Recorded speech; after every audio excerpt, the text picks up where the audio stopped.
Assalamualaikum warahmatullahi wabarakatuh. Perkenalkan, nama saya Nurul Yatisna Samsiah dengan NIM C1C0231149. Baiklah, di sini saya akan mempresentasikan hasil kerja saya yaitu perpajakan yang akan membahas tentang timbulnya utang pajak, penagihan pajak, dan hasilnya utang pajak. Baiklah, materi yang pertama yaitu timbulnya utang pajak. Menurut pasal 1, angka 8 UU Penagihan Pajak, utang pajak adalah pajak yang masih harus dibayar termasuk sanksi administrasi berupa bunga denda atau kenaikan yang tercantum dalam surat ketetapan pajak atau surat sejenisnya berdasarkan ketentuan peraturan perundang-undangan perpajakan.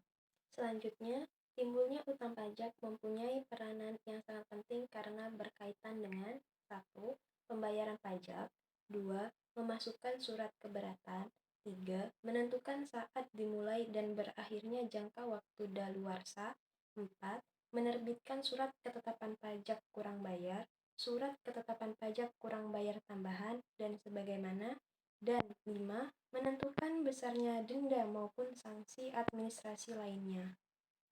Selanjutnya, terdapat dua ajaran yang mengatur timbulnya utang pajak atau saat pengakuan adanya utang pajak, yaitu ajaran material dan ajaran formil. Pertama, ajaran material. Ajaran material menyatakan bahwa utang pajak timbul karena diberlakukannya Undang-Undang Perpeskan. Ajaran ini konsisten dengan penerapan self-assessment system. 2. Ajaran formil. Ajaran formil menyatakan bahwa utang pajak timbul karena dikeluarkannya surat ketetapan pajak oleh fiskus atau pemerintah. Ajaran ini konsisten dengan penerapan official assessment system. Baiklah, materi selanjutnya penagihan pajak. Dalam Undang-Undang Nomor 16 Tahun 2009 bahwa penagihan pajak merupakan serangkaian tindakan agar penanggung pajak atau wajib pajak melunasi utang pajak dan biaya penagihan pajak dengan menegur atau memperingatkan dan melaksanakan penagihan seketika ataupun sekaligus memberitahukan dengan surat paksa, mengusulkan pencegahan, melaksanakan penyitaan, dan melaksanakan penyanderaan dan menjual barang yang sudah disita. Baik, selanjutnya ada beberapa jenis sifat penagihan pajak, yaitu A. Penagihan pasif. Dalam penagihan pasif, fiskus hanya memberitahukan kepada wajib pajak bahwa terdapat utang pajak. Jika dalam waktu 1 bulan sejak diterbitkannya STP atau surat sejenis, wajib pajak tidak melunasi utang pajaknya, maka fiskus akan melakukan penagihan aktif. Selanjutnya, B. Penagihan aktif. Seperti yang sudah dikatakan sebelumnya, penagihan aktif merupakan kelanjutan dari penagihan pasif. Dalam penagihan aktif, fiskus bersama juru sita pajak berperan aktif dalam tindakan sita dan lelang. Selanjutnya, C. Penagihan seketika dan sekaligus. Penagihan seketika dan sekaligus ini merupakan penagihan pajak yang dilakukan oleh fiskus atau juru sita pajak kepada wajib pajak tanpa menunggu tanggal jatuh tempo pembayaran pajak. Penagihan pajak juga meliputi seluruh hutang pajak dari semua jenis pajak, masa pajak, dan tahun pajak.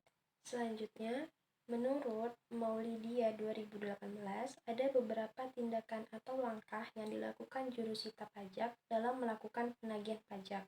Berikut ini tahapan dan penjelasan setiap langkahnya. Pertama, surat teguran. Surat teguran atau surat peringatan adalah surat yang diterbitkan untuk melaksanakan penagihan pajak. Jika dalam waktu 7 hari setelah tanggal jatuh tempo penanggung pajak atau wajib pajak belum melunasi hutang pajaknya, maka surat teguran ini akan sampai ke tangan penanggung pajak. Selanjutnya, yang kedua adalah surat paksa. Surat paksa merupakan surat yang akan diterbitkan jika 21 hari setelah jatuh tempo surat teguran, si penanggung jawab pajak tidak melunasi pajaknya. Yang ketiga, surat sita. Surat sita adalah surat yang diterbitkan jika dalam waktu 2 kali 24 jam sejak diterbitkannya surat paksa penanggung pajak belum membayar pajaknya. Keempat, lelang. Lelang akan dilakukan jika dalam waktu 14 hari setelah diterbitkan pengumuman lelang, penanggung pajak tidak melunasi utang pajaknya. Baik, materi selanjutnya, hapusnya utang pajak. A. Pembayaran. Pembayaran utang pajak akan dihapus apabila wajib pajak telah membayar utang pajaknya. B. Kompensasi atau restitusi. Kompensasi atau restitusi utang pajak dapat dihapus apabila telah dilakukan kompensasi pembayaran antara kelebihan pembayaran pajak tahun sebelumnya dengan utang pajak. Selanjutnya, C. Daluarsa. Daluarsa utang pajak akan hapus apabila telah habis masa penagihannya atau 10 tahun setelah SKPKB terbit. Selanjutnya, D. Pembebasan dan penghapusan. Pembebasan dan penghapusan wajib pajak yang menunggak pajak setelah dilakukan penelitian telah meninggal atau pailit dan tidak memiliki ahli waris dapat diusulkan untuk dihapuskannya utang pajak. Baik, selanjutnya E. Penundaan penagihan. Penundaan penagihan setelah diterbitkan surat keputusan penundaan penagihan berarti berakhirlah utang pajak meskipun sementara waktu. F. Pengecualian. Pengecualian di sini karena undang-undang sejak semula sudah mengecualikan baik yang berkaitan dengan subjek maupun objek pajak. Baik, sekian presentasi dari saya ucapkan terima kasih dan saya mohon maaf apabila ada penulisan yang salah dan kata-kata yang kurang tepat. Saya akhiri. Wassalamualaikum warahmatullahi wabarakatuh.